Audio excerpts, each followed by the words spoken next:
Hi everyone. आज हम लोग अपने लॉ ऑफ ह्यूमन राइट्स का एक बहुत ही इंपॉर्टेंट टॉपिक डिस्कस करने जा रहे हैं, जिसका नाम है नेशनल कमीशन फॉर वुमेन।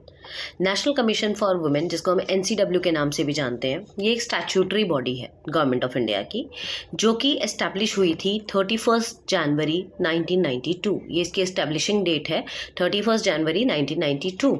जैसे कि इसके नाम से हमें पता चलता है national commission for women, that means specifically ये वुमेन के राइट्स के लिए बनी होगी।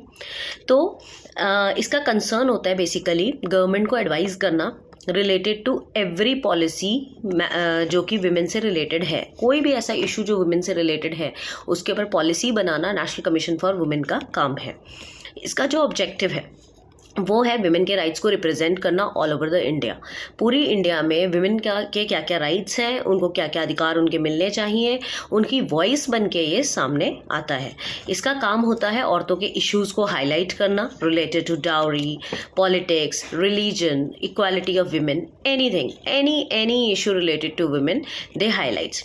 कोई उनके साथ वायलेंस हुआ है, इनफैक्ट उनके साथ अगर कोई पुलिस में भी अगर कोई वायलेंस हुआ है उनके साथ, उनकी कंप्लेंट्स नहीं सुनी जा रही है, या कोई भी XYZ कोई भी उनके साथ इशू है, तो उनकी वॉइस बन के national commission for women work करता है। तो इसके लिए ये सीधा कहता है कि ह्यूमन राइट्स का वायलेशन है अगर आप औरतों की बात नहीं सुन रहे हैं तो, एंड उसी वायलेशन को रोकने के लिए एनसीडब्ल्यू बनाया गया था। एनसीडब्ल्यू के जो पहले चेयरमैन बनी थी, सबसे पहली जो चेयरमैन बनी थी वो बनी थी जयंती पटनायक।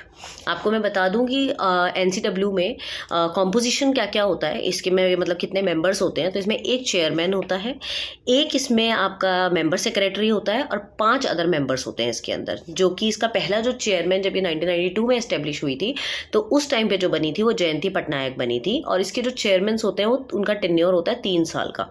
हर 3 साल में चेयरपर्सन इनका चेंज होता है। उसके बाद काफ़ी सारे इसके chairperson time to time change होते रहे, और अभी लेटेस्ट जो इस बार 2024 में जो इसके अभी की जो चेयरपर्सन है उनका नाम है रेखा शर्मा। ठीक है, 3 साल का इनका भी टेन्योर रहेगा।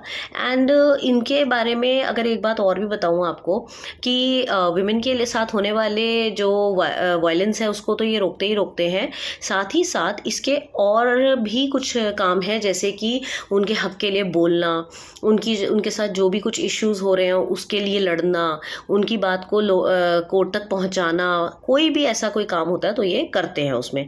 बट इसके भी कुछ ड्रॉबैक्स हैं। नेशनल कमीशन फॉर वुमेन अपने आप में एक स्टैट्यूटरी बॉडी तो है, बट इसके पास भी फुल एंड फाइनल पावर्स नहीं होती हैं। इस बॉडी की कुछ ड्रॉबैक्स हैं। सबसे पहला ड्रॉबैक इसका क्या है कि इसके पास अपनी कोई लेजिस्लेटिव पावर्स नहीं है। They can't take decisions. इसके पास सजेस्टिव पावर्स होते हैं, ये गवर्नमेंट को पॉलिसी बना के दे सकते हैं, गवर्नमेंट को रिकमेंड कर सकते हैं, but they can't take decision on anyone's behalf. Number 2 is they can not choose its own members. वो अपने खुद के मेंबर्स को चूज नहीं कर सकते, they are dependent on other to choose their members. And third, इनके फाइनेंशियल असिस्टेंस के लिए इनको सेंट्रल गवर्नमेंट के ऊपर डिपेंडेंट रहना पड़ता है, तो जिसकी वजह से इंडिपेंडेंटली वर्क भी नहीं कर सकते होंगे। तो जब भी हमारी जो डिपेंडेंस होती है वो दूसरी बॉडीज़ के ऊपर डिपेंडेंट हो जाती है, तो हमारे डिसीजंस इंडिपेंडेंट नहीं हो पाते हैं। ये बात हम भी समझते हैं। तो नेशनल कमीशन फॉर वुमेन अपने आप में एक बहुत बड़ी बॉडी है जो विमेन के लिए, स्पेशली विमेन राइट्स के लिए बनाई गई है।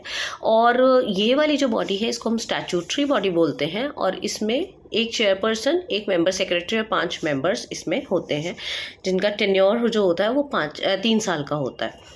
और अल्टीमेटली इसके कुछ ड्रॉबैक्स हैं जो मैंने आपके साथ डिस्कस किए।